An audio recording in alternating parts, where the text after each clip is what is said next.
My name is Cindy Baker, and I am a longtime teacher and have taught at Sunshine School in Oro Valley for about 21 years. And I've been participating in the community of practice with STEAMAZing, and this time with an engineering focus. The STEAMAZing trainings teach us a lot of hands-on practical trainings. The experience that we get is presented in a really respectful way where we just are met where we are as educators. And the materials receiving from United Way and Great Expectations, those having a program like that provides the actual materials. As educators, most of us don't make a whole lot of money, so it's especially nice to get all of the stuff to be able to teach the lessons. The professional growth that I've seen in myself is the comfort level in teaching the STEM subjects.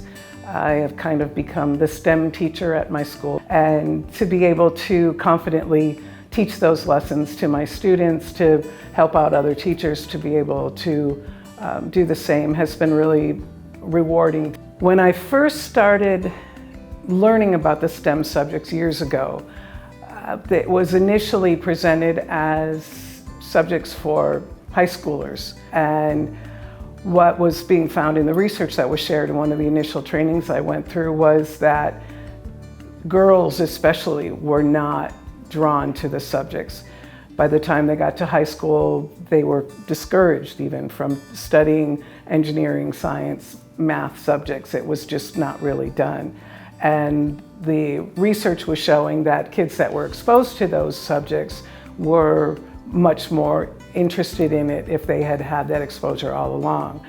And so I started figuring out ways to incorporate it with my students and would speak to other professionals, even a high school teacher, friends of mine, say, wait, you're teaching chemistry to preschoolers? Like, yeah, they can get it. They do remarkably well. And I have students now, probably one of my proudest pieces is that I have students that will say, you know, when I grow up, I want to be an engineer, boys and girls. I want to be a scientist. I want to, you know, that just thrills me that those subjects are now opening up to more and more, and it's not just this elite group and typically of male.